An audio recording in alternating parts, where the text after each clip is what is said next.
There is an ancient belief older than most religions that certain objects can carry something with them. Not a curse exactly, not a spell. Something older than those words. Something that doesn't have a clean name in the English language. The idea that an object, a stone, a carving, an artifact can be a vessel. A door that invites something in. Most people hear that and think folklore, superstition, the kind of thing people believed before science came along and explained the world. But then there are stories like this one, and science doesn't have much to say about this one at all.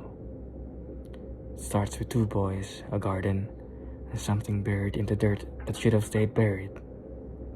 Nobody thought about it at first. They were just stones, rough and old looking. The kind of thing you pulled out of the ground and tossed aside. But they didn't toss them aside. And that small, innocent decision made by the two boys in an afternoon in northern England is where this story begins.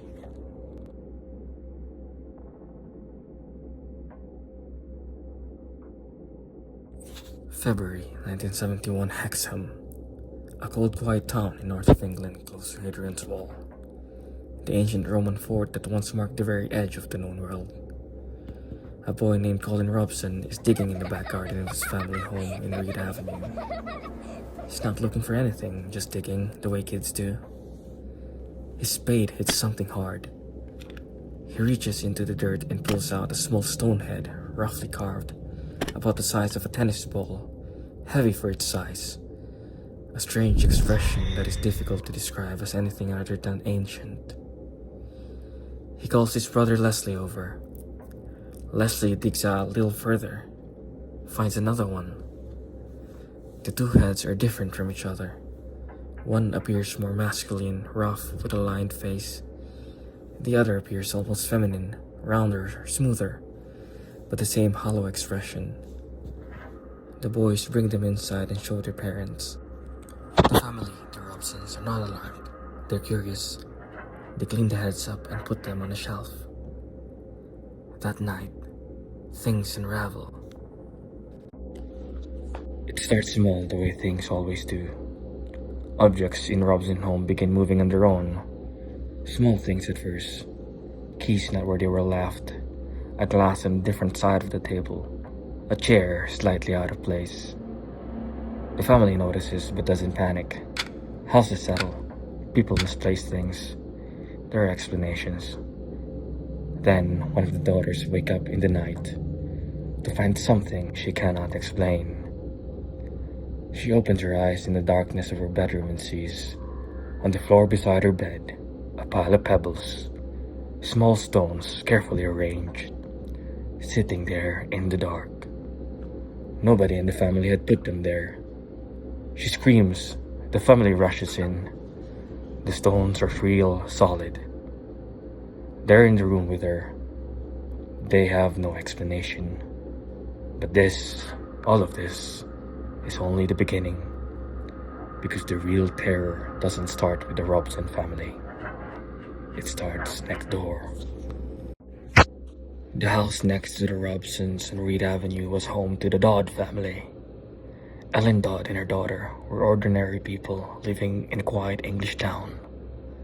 One night, not long after the heads were found, Ellen Dodd woke up in the early hours of morning with a feeling that something was in her room. She opened her eyes. Standing in the doorway of her bedroom was a figure. It was large, too large for a man. It had to crouch slightly in the doorframe. Its body was covered in something that looked like fur. Its face. Ellen Dodd described it as half human, half animal, like a wolf standing upright, like something that existed in a place between the man and beast. It stood there, looking at her, and then it turned, moved down the hallway, and she heard it go down the stairs. She lay frozen in her bed, unable to move until morning. She told her family, she told her neighbors. People listened politely, but this was 1971. In a quiet English town, people didn't know what to do with something like that. The heads sat on the shelf next door, and then someone decided to study them. Word of the Hexham Heads spread, as strange things do, through curious channels. Eventually, they came to the attention of Dr. Ann Ross. Now, Dr. Ross was not a superstitious woman. She was a respected academic, an authority on Celtic history and artifacts. She had written books.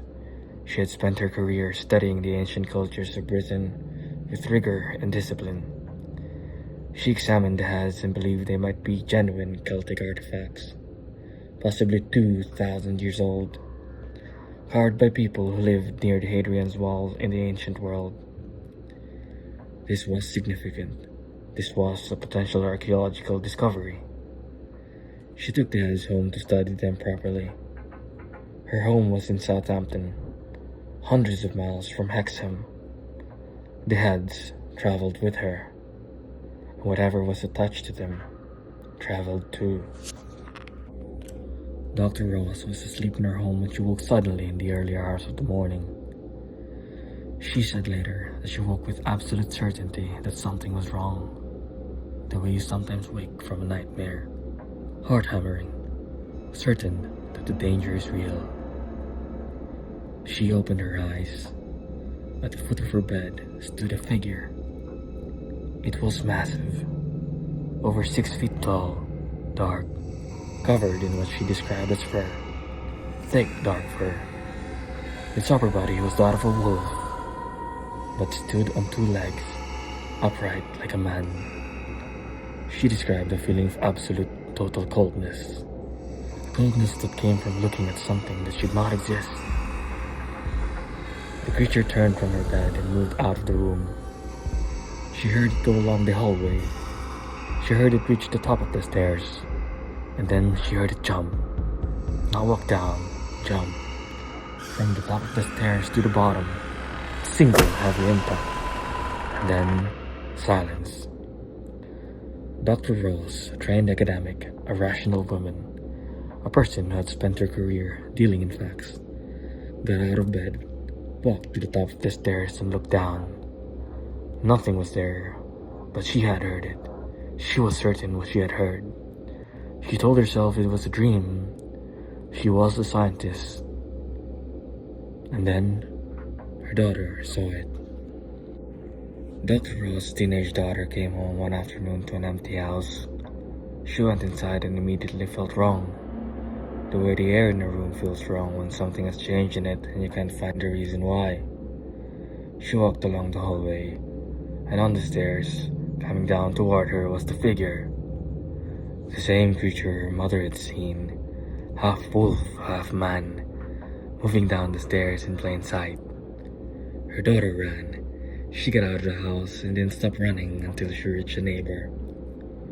When Dr. Ross was told, when she heard her daughter describe the exact same creature, the same details, the same presence, at this point, she had run out of explanations.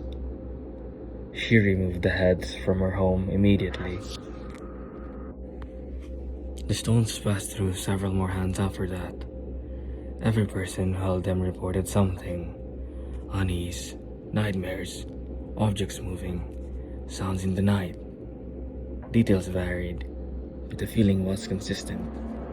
Something came with the heads. Something that had been waiting inside the stone for a very long time. And then came the twist that made this story even stranger. A man came forward. His name was Desmond Craigie. He claimed that he had lived in the Robson's house years before the family moved in, and that he had made the heads himself, out of concrete, as toys for his daughter. Not ancient Celtic artifacts, not 2,000-year-old carvings, homemade toys made by an ordinary man. But here's the thing that Desmond Craigie's explanation cannot answer. If the heads were just concrete toys, why did a Celtic scholar, her daughter, and a neighbor in 2 different cities all see the same creature? Why did the same half-wolf, half-man figure appear every time? To people who had never spoken to each other, who had described it independently for who had no reason to lie. Desmond Craig's explanation tells us what the heads might be made of. He tells us nothing what came with him. The heads were eventually passed to a researcher named Don Robbins, who planned to study them seriously. And then, they disappeared. Not stolen, not lost in a fire, not thrown away. Simply gone, vanished from they were being kept. No explanation, no trace. Some people believe this is the most frightening part of the whole story, that the heads didn't stay where they were put, that whatever intelligence, whatever presence existed within or around them had its own ideas about where it wanted to be. As of today, the Hexham Heads are never been found. They are somewhere, in someone's attic perhaps, in a box, in the ground, waiting. And whoever finds them next will not know what they are holding.